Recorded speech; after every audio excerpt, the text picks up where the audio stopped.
Good evening, everybody. Thank you very much indeed for coming. This is where Private Eye goes from the page onto the stage. Though, of course, you can buy the page version later, and there'll be a book signing in the foyer for the Private Eye Annual of 2014. Can I, therefore, get straight on with it and introduce the amazing cast? For your delectation this evening, ladies and gentlemen, Mr. Harry Enfield, Mr. John Sessions, Miss Jan Ravens, and Lewis Macleod. Have a great day. Not at all awkward. It's all fine. Fine. Oh, sorry, Jan. No, it's fine. No, it's fine. It's fine. That was very elegantly done. You can tell the rehearsal has been exhaustive. That wasn't there. We didn't have that before. Anyway, we've got that now. Your patience for a moment, because it's Christmas, we wanted to start the show with a charity appeal. And we're very lucky we've got to do the appeal. Penelope Wilton, who's Mrs. Crawley in Downton Abbey, is doing the Eyes Christmas charity appeal. Christmas is a time for thinking of those less fortunate than ourselves, particularly those who find themselves homeless over the Yuletide season. This year, we remember in particular poor Mr. Andrew Mitchell, who has recently lost one of his homes. He had to sell it in order to pay his legal costs in a libel action. Like many sad Christmas stories, this one has a moral, namely, don't sue newspapers or you'll end up giving millions of pounds to lawyers. If you feel you'd like to give money to Mr. Mitchell so that he can carry on cycling round the country shouting at people, I would ask you now just to text your donation using the word pleb. Thank you very much indeed. Thank you. Since we're in the theatre, I wanted to do the big theatrical story of the year. And in fact, it's the big story for Private Eye generally. This is the fact that Lady Macbeth was cleared of all charges earlier this year. This story was covered in Private Eye of Newt. In an astonishing twist to the longest-running court drama of the 11th century, the flame-haired Lady Macbeth was yesterday found innocent of all 412 charges she faced. Her husband, Lord Macbeth, however, was found guilty of all the same charges. The jury decided unanimously that Lady Macbeth knew nothing whatsoever about the hacking to death which was going on in her castle. Her counsel had argued that, despite her close relationship with Lord Macbeth, Lady Macbeth was not involved in any way with the hacking to death of King Duncan, and that no direct evidence of any kind had survived to link her with the hacking. Lady Macbeth had explained, I am very keen on routine housekeeping, and I always want everything washed away. The only person in my household left with blood on his hands was Lord Macbeth, although I did not, of course, know anything of what he was up to at the time. Lord Macbeth, after being convicted, explained by way of mitigation that he had no idea that hacking to death was against the law. And that his lawyers had never told him that this practice was a criminal offence. He said, Everyone in Dark Ages Scotland was up to that kind of thing. And for someone in my position, it was standard trade practice. Oh, is he? Hello. When the shock verdicts were announced, to near universal astonishment, one observer said, this was truly extraordinary.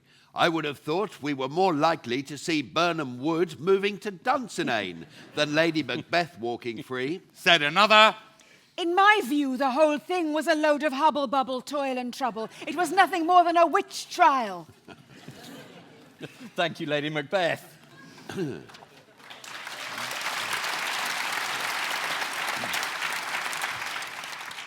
She, of course, got away with Murdoch.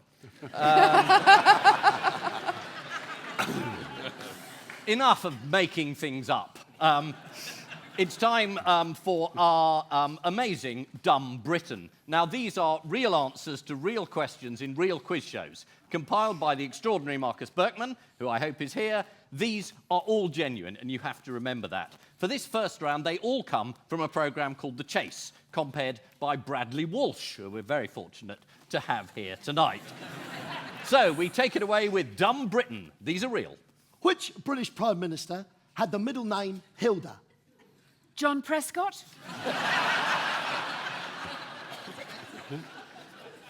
According to the song, what means of transport did Bonnie Prince Charlie use to escape to the Isle of Skye? A horse box. Whose tombstone in Liverpool inspired a Beatles song? Penny Lane. What exclusive nightclub is named after the widow of Sir James Goldsmith? Stringfellows. King Charles I was imprisoned on what island before his execution? Alcatraz. Which British Prime Minister shared his name with a biblical garden? Cameron. Which barrier did Chuck Yeager break flying the Bell X-1 aircraft in 1947? The Thames? On what day of the week did Robinson Crusoe find his companion? Tuesday. The Nun's Priest's Tale is a story by which 14th century English author? J.K. Rowling. The title of which Shakespeare play means everything turns out okay? Macbeth.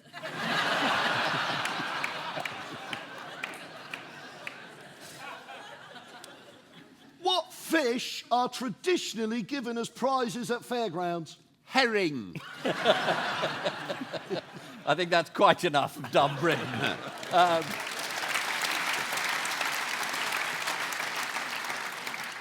Private Eye does try to be an upmarket magazine, and we exclusively run poetry. In particular, we run the eulogist and threnodist, sorry about that, E.J. Thribb, who writes memorial poems. We'll have a number of these this evening. This is the first, In Memoriam Ray Dolby, inventor of the noise reduction system. So, farewell then, Ray Dolby. At the flick of a switch, you reduced the audible levels of tape hiss. Now, sadly, you have been switched off. And all is silence.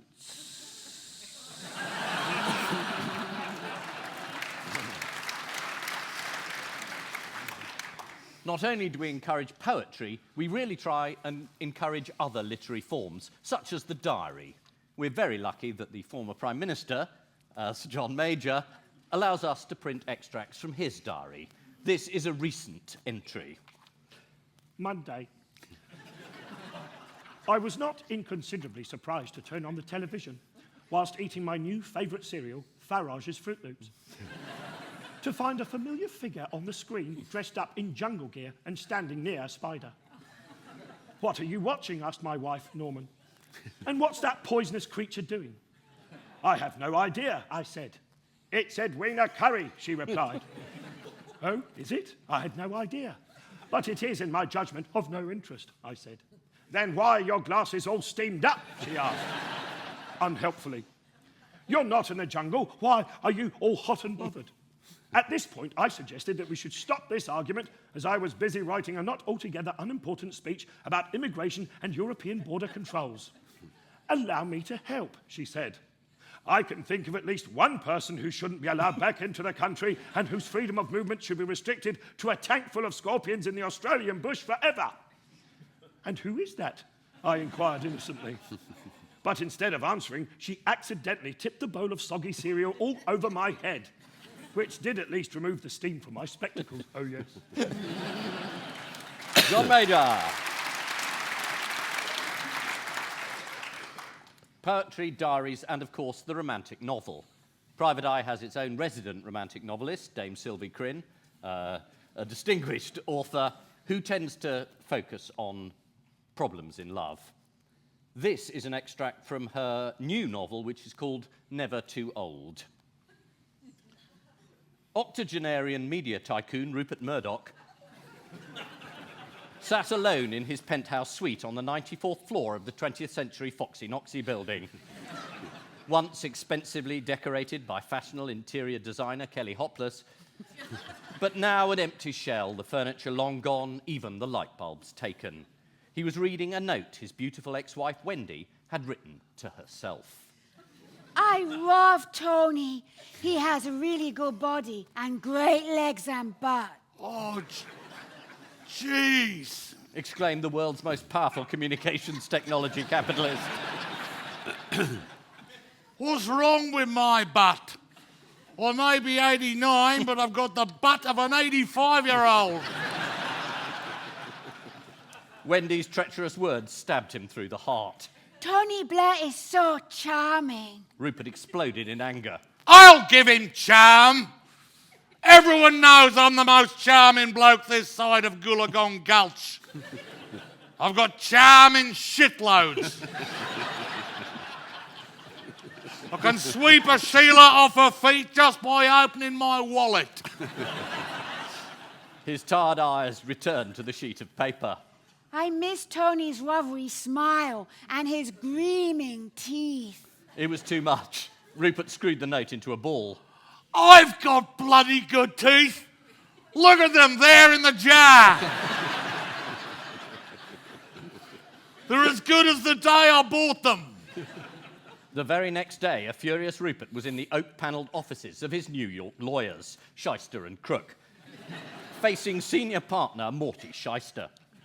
I asked you and Miss Dung here today in order to discuss the Blair issue.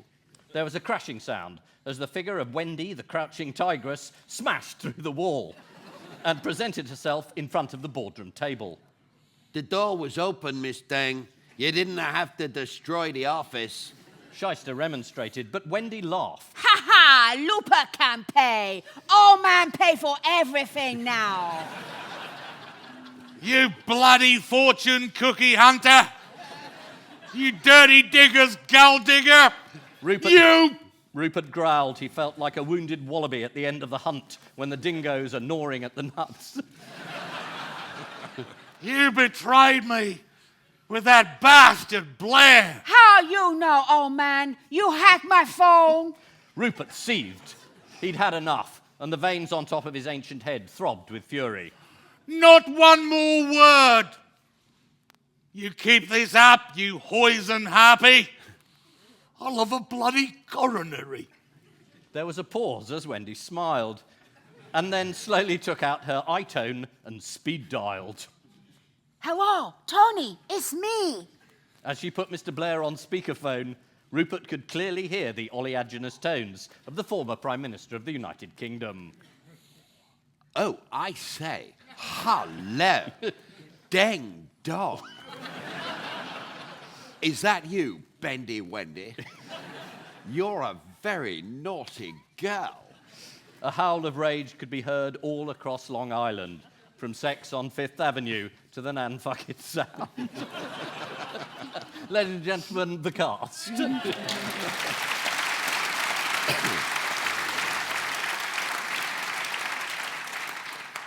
It's now time for something more educational, and it's time to bring on Private Eye's resident parodist, the great Mr. Craig Brown. Yay!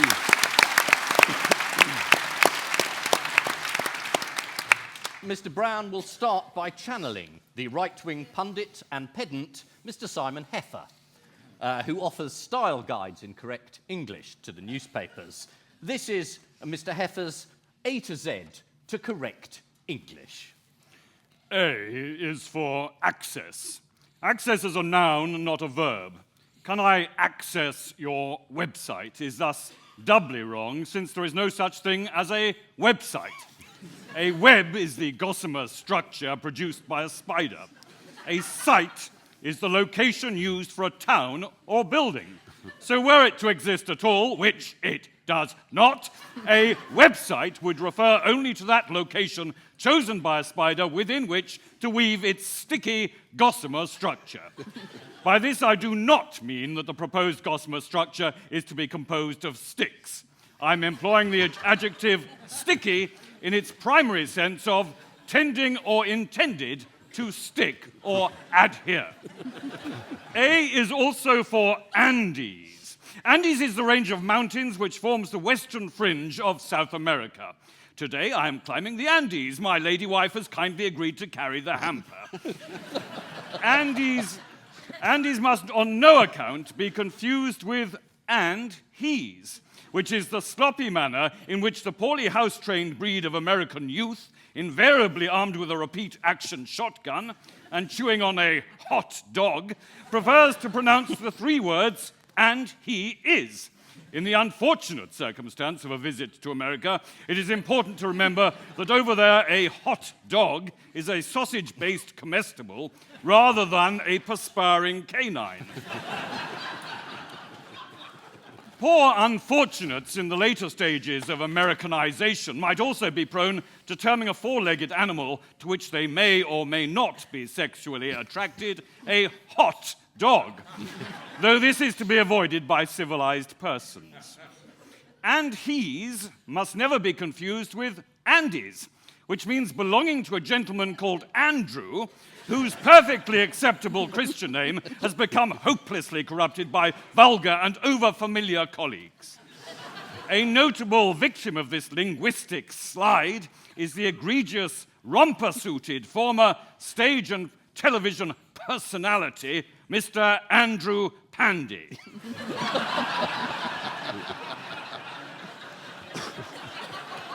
A is also for arsehole. Arsehole is the preferred aperture through which to prognosticate, particularly on matters about, concerning, or appertaining to correct English. The arsehole is located between the buttocks, directly south of the lumbar region, and due north of the back upper leg. I am talking out my arsehole is incorrect. I am talking out of my arsehole is correct. Mr. Craig Brown!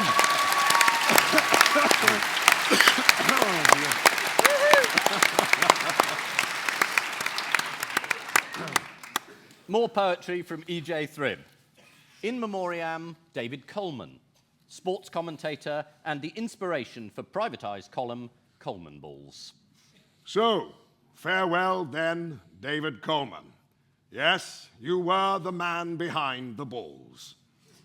Oops, I've just done one there. David Coleman. More death, I'm afraid. This was the big news this year. Nelson Mandela died. There were a huge number of tributes to him, lasting many, many months. But Private Eye provided a digest of the top political tributes to Nelson Mandela. First up, David Cameron. Can I just put on my very, very serious face? This is one of those moments in life where you just have to lower your voice, stoop a bit, furrow your brow, and speak in hushed tones. It is a measure of how seriously I take this news that I'm not even going to suggest that my tribute is a great deal more heartfelt than some other people's mentioning no names, such as Ed and Nick. No cozier, sicker, we're out, we come. Now, who's died again? Next up, Mr. Gordon Brown. It was only Mr. Mandela's example that got me through the 10 long years from 1997 to 2007. When I was imprisoned in the Treasury by the hated Blair regime. Like Mr. Mandela, I bore my incarceration with a lack of dignity and humility, always refusing to forgive anyone. When I made my long trudge to freedom and reached number 10, I united the entire nation in hating me. Lord Kinnock. Nelson Mandela was totally and utterly totally the most utter and total statesman, politician, saint, socialist, Welshman, lover of rugby, orator, a devoted husband of Glenys in the total history of the universe. Hello, Sheffield! Well, all right! Mr. Jeff Boycott. The man's a disgrace. To go when he's on 95, just 5 years short of 100, when his country needed him most. It's rubbish statesmanship, is that? Mr. Robert Mugabe. One of my most treasured possessions is Nelson Mandela's book. From there I learnt much wisdom, particularly about the values of locking people up in prison for a very long time and torturing them. I didn't like the end where the prisoner got out, which rather ruined it for me. And Mrs. Winnie Mandela. I laid a respectful wreath on Nelson's grave. Well, more of a rubber tire, really, but the thought was there. Enough of Mandela.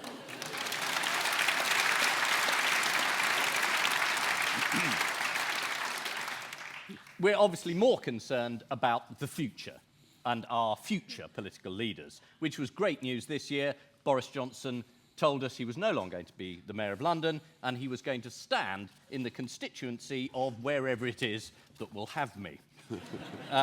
Conservative. And his personal message to the voters of that constituency was leaked to Private Eye. Here it is. Pwah! Chap, pwah! What ho, chaps and chapesses.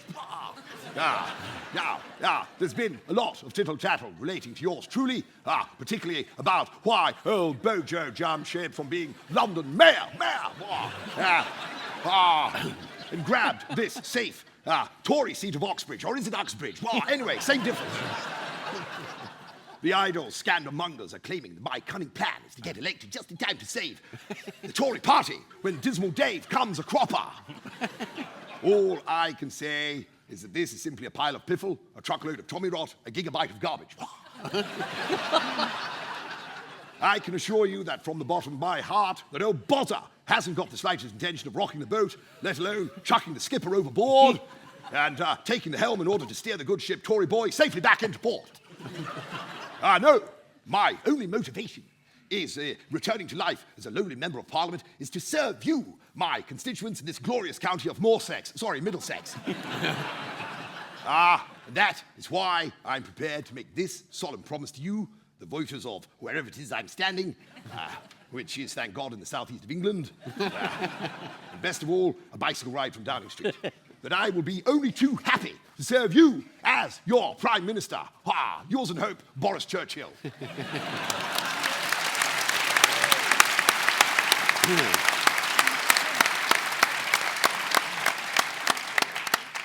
In memory of David Coleman, we have the column Commentator Balls, which is the same thing. It's gaffs and fluffs by real commentators, collected and appears every issue of The Eye. This year, it was the World Cup, the issue where we ran the cover of the England squad flying in, standing at the top of the steps of the gangway to the plane, with a bubble coming out of the pilot's captain's cabin saying, shall I leave the engines running? This year, then, it's all football, but these are all real. Tony Pulis, Radio 5 Live. I really hope Spain don't go out on a damp squid. Adrian Childs, ITV. Nigeria are knocking on the doorbell. Glenn Hoddle on ITV. The problem for Algeria.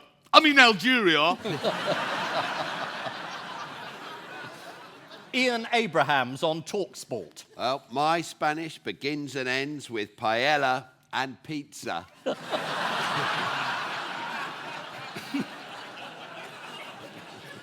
Clive Tildesley on ITV.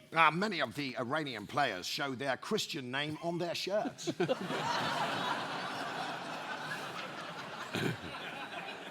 Gareth Thomas on Radio 2. There's no place in racism for football.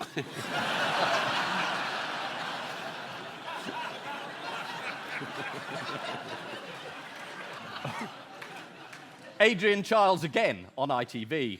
Not many players get 3 cracks of the cherry. Alan Pardew on BBC One. It was handbags at half-mast, really. Robbie Savage on Radio 5 Live. Your son, however old he or she may be, Steve Cottrell on BBC One. I don't know whether we deserve to win, but we deserve to win. Lou Macari, Radio 5 Live. 1 point would be ideal, but 3 would be better. Pat Nevin on Radio 5 Live again. Liverpool's spark has run out of a little bit of steam. And finally, Neil Mellor on Sky Sports News. it was a highly contagious decision. Coleman Balls.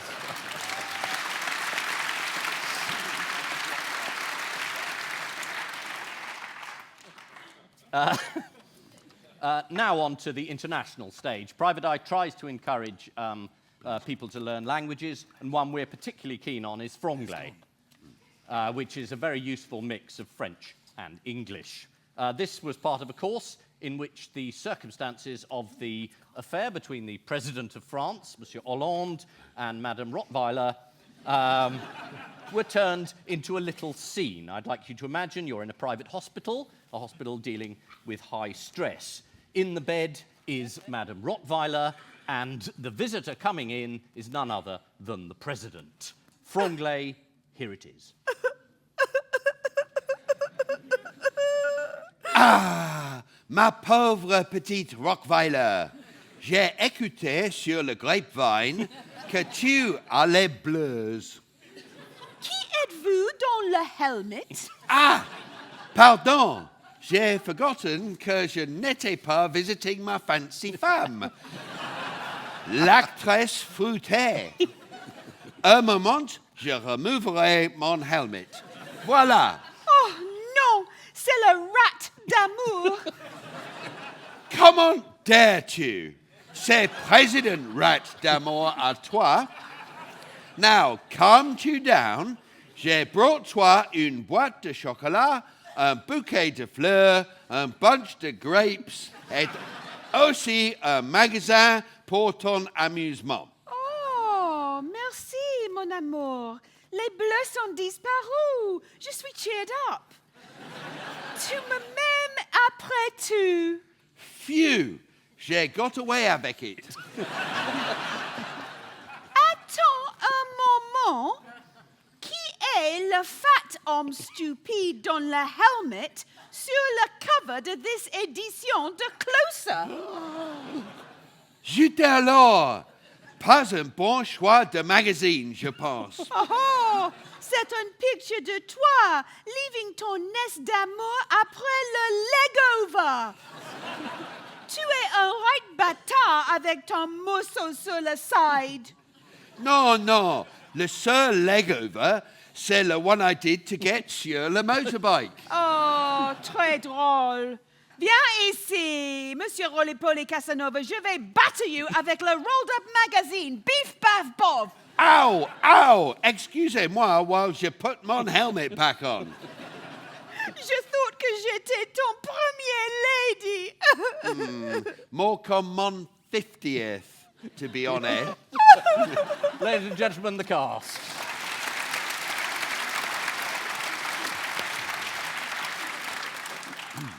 More poetry. In Memoriam, Yang Song Thek. So,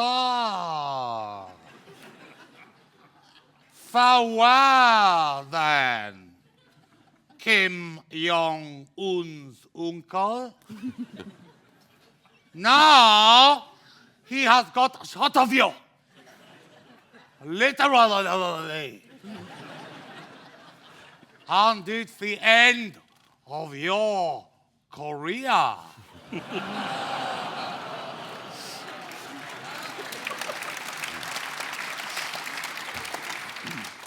We're exactly halfway through the show now, and as is traditional, it's time for an advertisement. Like everyone else, we've taken an ad from a perfume company. A new fragrance from the house of UKIP. Farage pour homme. Make yourselves irresistible to women with a whiff of... Farage pour homme. A subtle blend of cigarettes, real ale, wax jacket, and driving glove. Just one smell drives the fairer sexer mad. In fact, completely bonkers. Farage pour homme. Guaranteed to make the ladies' eyes swivel and vote for someone crackers. TV's Godfrey Bloom says, one dab of Farage, and the sluts are all over you. London, New York, not Paris, and certainly not Bongo Bongo Land. Back to the more serious matters. Private Eye does not ignore modern developments. We're very up with social media and the internet and that sort of thing. And we noticed earlier this year, that Google were in a lot of trouble for holding people's data. And the EU decided that some material should be taken down if it was considered out of date or irrelevant. Now, luckily, in Britain, we had our Deputy Prime Minister, Nick Clegg, to speak about this, and he demanded his right to be forgotten. I back this judgment all the way. Whenever I Google my own name, all I see are hundreds of links to things that have been written about me that are utterly biased and incredibly rude. Not to mention, in some cases, as much as 6 months old. There is one story that comes up time after time, criticizing me for breaking some pledge I had given about tuition fees. Stuff like this should be deleted from Google's database as being totally out of date and a clear breach of my human rights. These obsolete items should be replaced with much more positive and up-to-date references to all the achievements I've managed to force through against the wishes of my evil coalition partners, the Tories. What people have a right to read about are such things as my victory on free school meals for old age pensioners, an alternative voting system for single fathers, and a nice picture of Miriam with some kittens saying, "Vote Lib Dem." And I'm sure we're all thoroughly convinced. Thank you, Nick.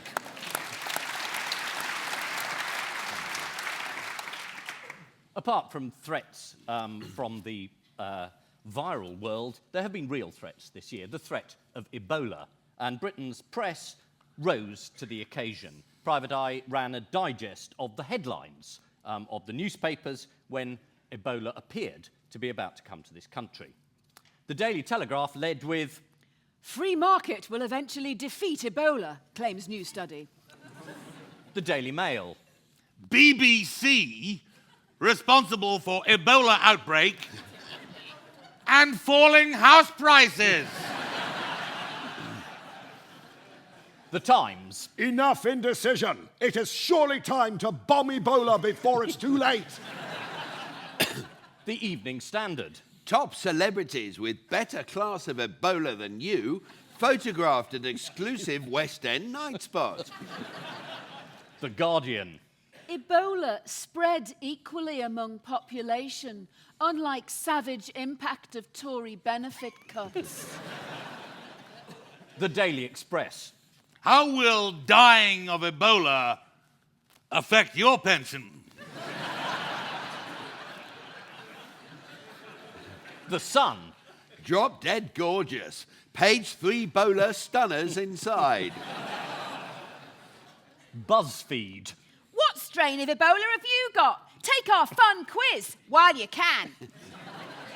And lastly, the Daily Star. Ebola coming to Britain. Have United paid too much for it?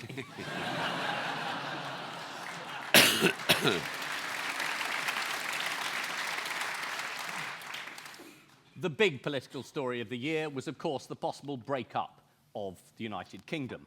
Scotland going it alone, possibly after the referendum. Private Eye chose to cover this through the medium of verse. We employed a poet, probably the worst poet ever known, called William McGonagall, very famous Scottish poet, and he took on this huge theme. It's such a big theme, we require 2 Scottish actors to give the real flavour of that referendum. 'Twas in the year 2014 that the Scots took the gravest decision that had ever been. Should they say yes to proudly standing alone, or no and continue under the hated English yoke to groan? On one side, hoping to lead his people to be free, stood the charismatic figure of Alex Salmond, SNP. On the other, the boring Mr. Alistair Darling, who quite rightly had the rebel Scots all snarling. If you leave, said Darling, you canna keep the pound.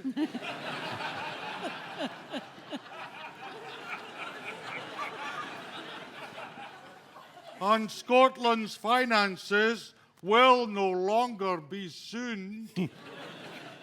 Oh, yes, Alex replied, it can easily be done. But as to how, he had no ideas, not one. Surely, said Darling, you have a plan B.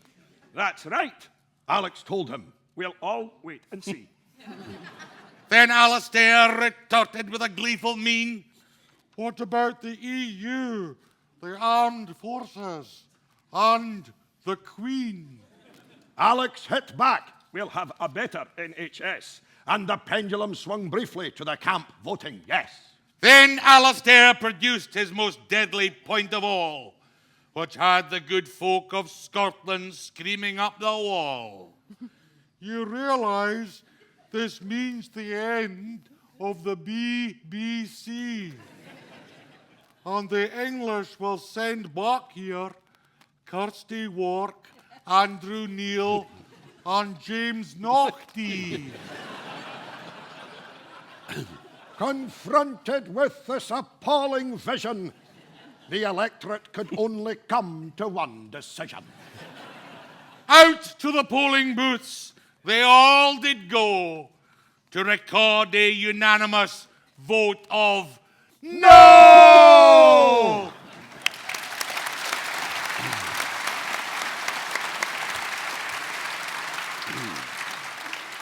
It's time to welcome back again Mr. Craig Brown.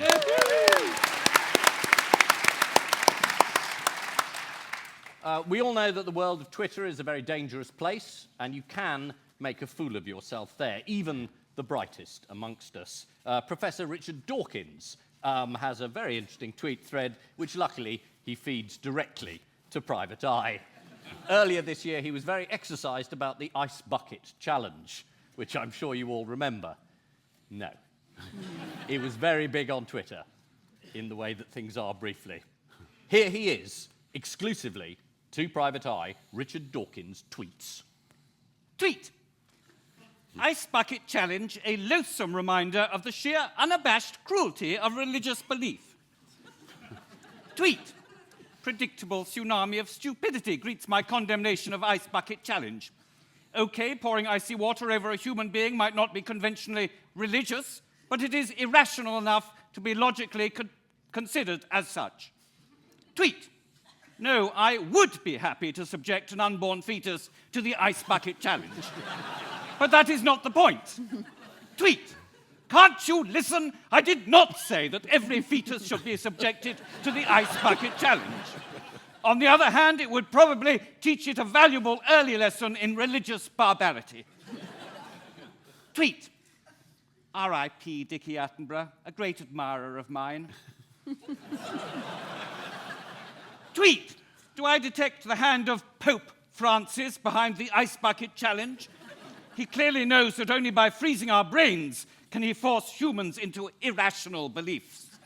Tweet, see me on YouTube explaining position on ice bucket challenge in greater philosophical detail to Jon Snow at Channel 4 News. Tweet, ice bucket challenge worse than mild paedophilia, but better than date rape. If you think that's an endorsement of mild paedophilia, go away and learn to think logically. Tweet, I didn't say that mild paedophilia was better than the ice bucket challenge. I said the ice bucket challenge was worse than mild paedophilia. If you think that's the same, you need your brain mending. Tweet, religion is pants, but not all pants are religious. Tweet, it is as illogical to believe that a pair of Y-fronts could hold religious beliefs as it is to believe that a pair of boxer shorts could be an atheist. Tweet, but if Y-fronts or boxer shorts were to be proved capable of rational thought, then the boxer shorts would clearly be right. Tweet, therefore it follows that Y-fronts are much more stupid than boxer shorts. Question, how many Y-fronts have ever been awarded the Nobel Prize? Answer, none.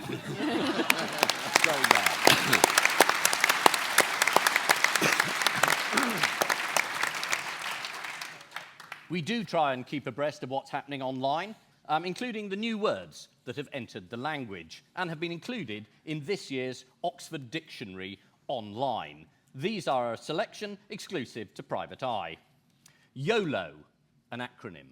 You only live once. Yodo. You only die once. Yoda. Die you only once do. Yo Blair. Lots of people die. Yo Sushi. You only eat raw fish once. Yo-yo. Celebrity weight problems. Bojo, acronym. Boris, one job only. Used ironically. Humble brag. Middle-aged publisher tries to use modern slang to make dictionary look cool. Doesn't work. Melvin brag. Northern novelist who uses historic present tense to try to make Radio 4 sound interesting. Side boob. Side view of a female breast, usually appearing on the Mail Online. Amazeballs. Side view of testicle through poorly chosen boxer shorts. Edballs. Even more unpleasant sight of a poorly chosen shadow chancellor. Total balls. New additions to the Oxford Dictionary online. Thanks to the Oxford Dictionary.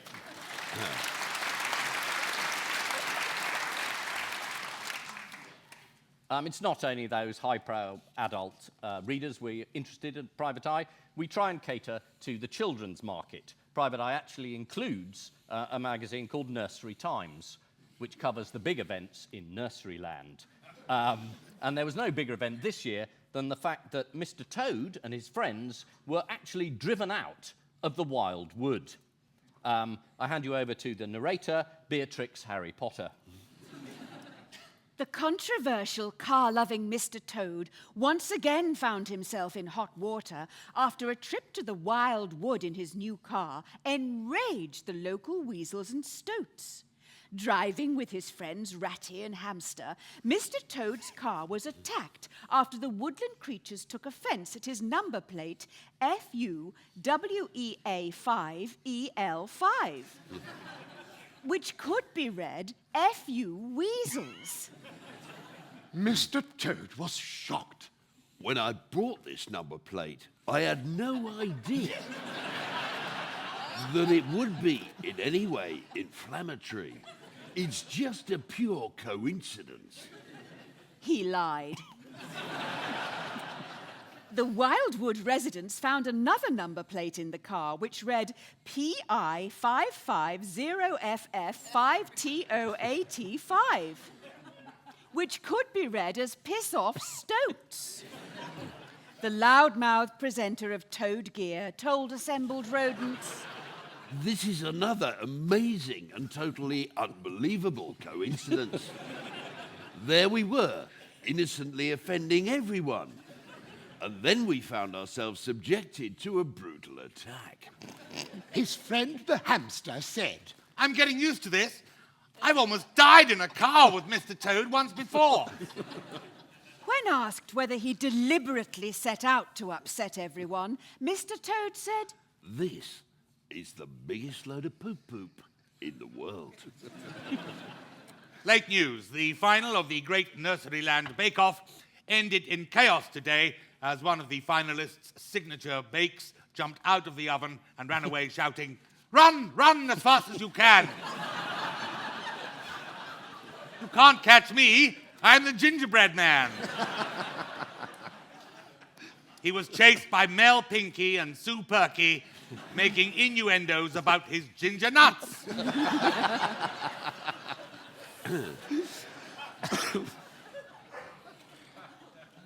Not only do we run children's magazines, we also try and run old boys' newsletters. We're particularly fond of the School of St. Cakes, which is a fee-paying independent school in the Midlands, where many of us attended. And there is an Old Cakes newsletter, News of Old Boys, which this extract was from this year. Richard Snellgrove, Boring's 1972 to 1978, has become under-manager of Specsavers in Hemel Hempstead. He is still in touch with Simon Perkins, retakes 1969 to 1979, who is working as an estate agent in Haywards Heath. Colin Collins, Dullards 2004 to 2008, and Jeremy Harbottle, Breaks 2004 to 2008, recently married, becoming St. Cake's first gay wedded couple. Good luck to them as they set off together to New Zealand to run a photocopying business in Wellington. Omar Jihadi, Plonkers, 2010 to 2014, is now known as Mohammed bin Laden al-Qaeda and has just been appointed to the post of Commander-in-Chief of ISIS forces in the assault on Baghdad, where he keeps in touch with Sharia Sharifi, Dupes 2010 to 2014, who is now known as Mohammed al-Qaeda Laden bin. He's working as Deputy Head of Recruitment for the new Islamic State, with special responsibility for social media. Writes Mohammed, greetings to all infidel old Cakeans. Embrace the true faith or die in a sea of blood. Congratulations to them both for doing so well in their chosen profession. If you have any news of any OCs, please do let the editor and the security services know. The royal family. We can't get through a whole evening without them. And one of Private Eye's most celebrated columnists is, of course, Pippa Middleton, who combines the column with a party business. This year, she had a particularly interesting column. The column's called Pippa's Tips, and it was how to throw a birthday party for a one-year-old royal baby. Get hold of a one-year-old royal baby. Maybe your sister has one. Hold a party. Birthday cakes are always popular at birthday parties. And in our family, we have a tradition of putting candles on a cake. Now, if the party is for a one-year-old, you will need at least one candle. Balloons are great fun, but create far more of an atmosphere if you remember to blow them up. Sing something appropriate. I find Happy Birthday always seems to suit the occasion. But do remember to change the name. Happy Birthday, dear Bunty Ricketson Smythe may not work every time. For example, if the baby isn't called Bunty Ricketson Smythe. Play games. My favourite is lacrosse. Although toddlers seem to prefer pass the parcel or pin the tail on the donkey. Note, do not use a rail donkey. A nice touch is to give the one-year-old a birthday message from the Queen. Well, most people have to wait another 99 years. It's easy, really. As my brother-in-law, Prince Harry, said to me recently, nice tips, Pippa. Jan Ravens.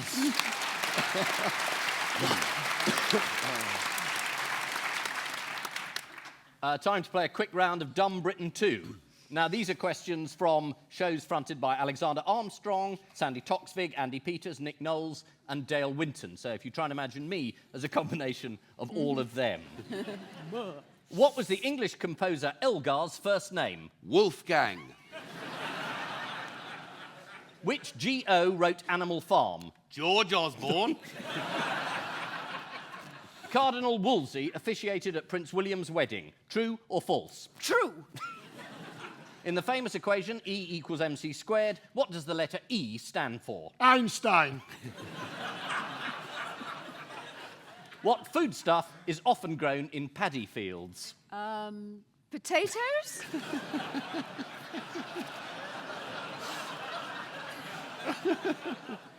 Handlebar, Fu Manchu, and Dali are all types of what? Martial arts. Who was the only female member of the royal family to join the armed forces and serve in World War II? The Duke of Edinburgh. Who wrote the Ballad of Reading Gaol after his incarceration there? Gary Glitter.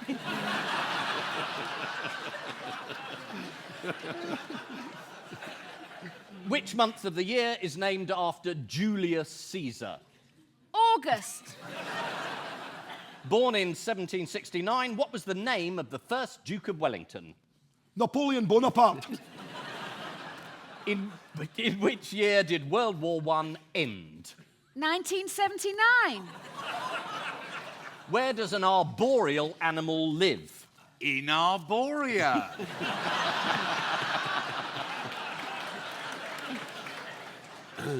The Jungfrau is a well-known peak in which country? China. It lives in a hutch. Bugs Bunny is one of them. An owl. And lastly, Buzz Lightyear was on the Apollo 11 space mission. True or false? True. Dumb Britain.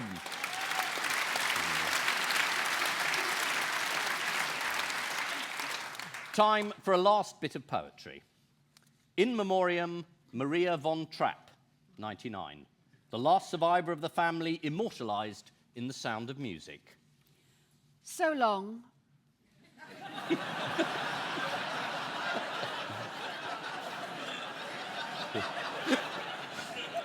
Farewell, then. Auf Wiedersehen. Goodbye. Goodbye. Goodbye. Goodbye. Goodbye. Goodbye. Jan Ravens!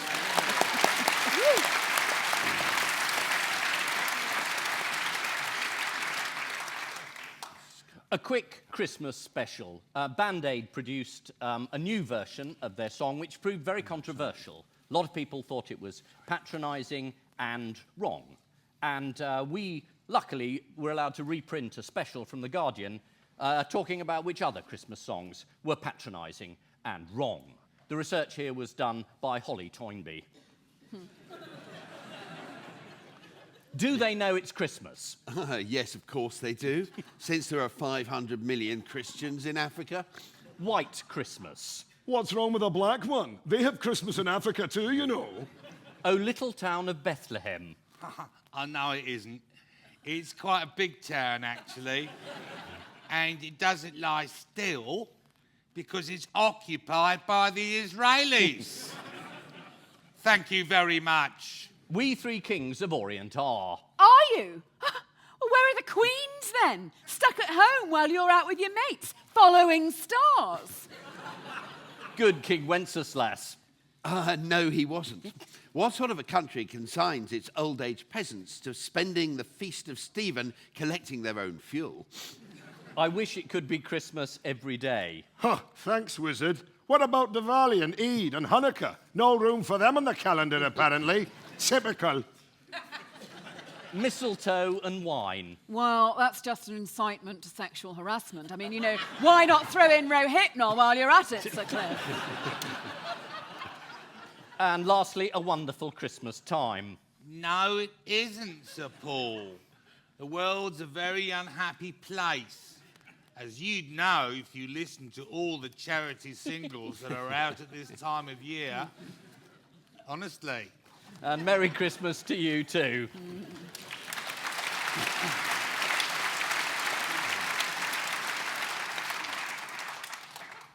Finally, Christmas wouldn't be Christmas without a letter to the Telegraph from Sir Herbert Gusset. Sir Herbert Gusset has had an interesting year, and his political allegiance, you may not be surprised to know, has rather shifted. Sir, may I use your esteemed letters column to congratulate Mr. Farage on his recent election victories. As recently joined members of the United Kingdom Independence Party, my good lady wife and I are delighted to have become part of a great radical tradition in British politics. We were particularly pleased to see Mr. Farrago wearing a Bayeux tapestry tie after his triumph at Hastings. A tie which we felt said it all about ghastly foreigners coming over here from Europe and ruining the country with their appalling Norman language, architecture, food, administrative system, judicial framework, and cultural sophistication, which enabled England to dominate the world for the next millennium. Anyway, as one of the fine UKIP spokesmen put it, I think it was Mr. Reckless, or possibly Mr. Useless, or even Nigel Legless himself.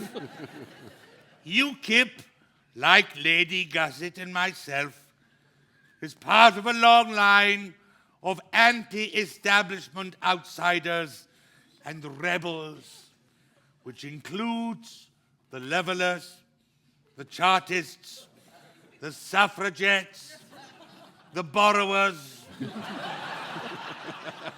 the Ramblers, the Toll Puddle Martyrs, the Birmingham Six, the cast of Made in Dagenham, the Beatles, the Pre-Raphaelites, the SWP, the Cumber Bitches, and of course, the monster raving loony party.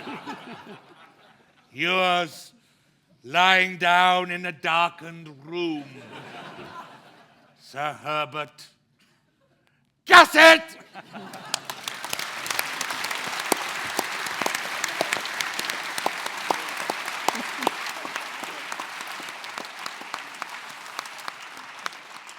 Ladies and gentlemen, thank you very much indeed for your indulgence.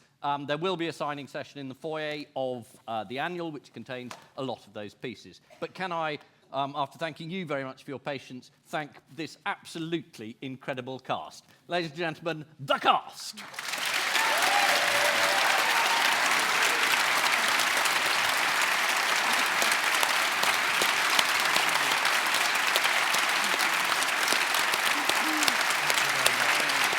Ian, well done you.